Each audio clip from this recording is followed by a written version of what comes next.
Welcome back to Spanish class with Dossie and Jenny.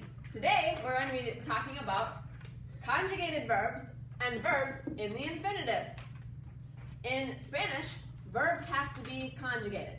To conjugate means to change the word to say who is doing the action. For example, we have our verb correr, which means to run.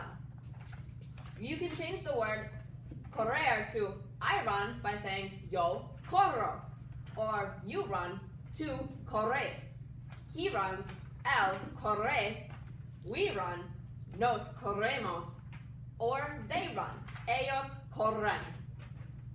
As you can see, the word is changing to show who is doing the running. As I said before, correr means to run.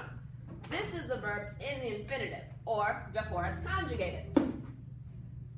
Other examples of verbs in the infinitive are to run, to swim, to eat, or to sing, etc. Once you conjugate a verb, it is no longer in the infinitive. Catch you guys next time on Spanish class with Dossie and Jenny. Estupendo. Welcome back to Spanish with Dossie and Jenny. Today we're learning about indirect object pronouns.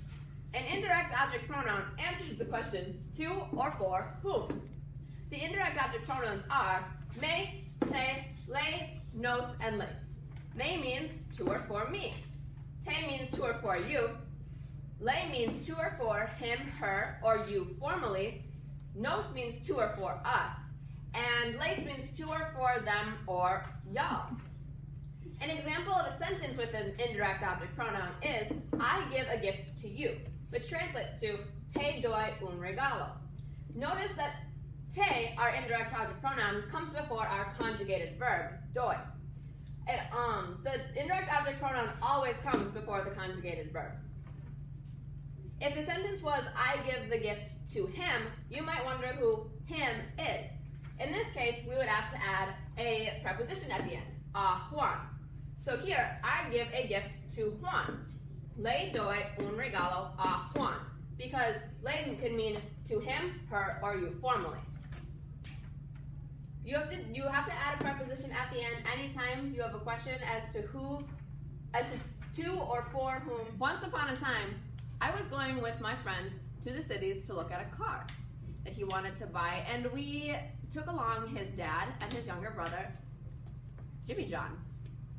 Jimmy John is a little bit special needs, and on the way there, he would not stop yelling. He just kept yelling everything that he said, and I kept telling him, Jimmy John, you have to calm down. You have to be quieter.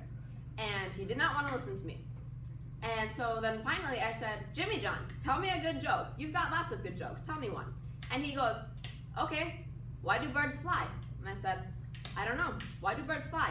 And his answer was, Grinch. And he started laughing hysterically. And then later on in the trip, we were in the cities at that point, and we were driving behind this car that had no license plate.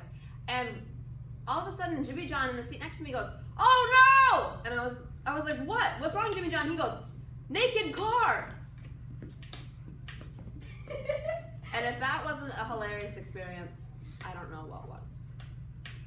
And this has been story time. And we're back. Anytime you have a question as to who the indirect object pronoun is referring to, you have to add a preposition at the end. In this case, I give a gift to Juan. I would say, le doy un regalo. And I have to add a Juan at the end because we don't know who le is referring to.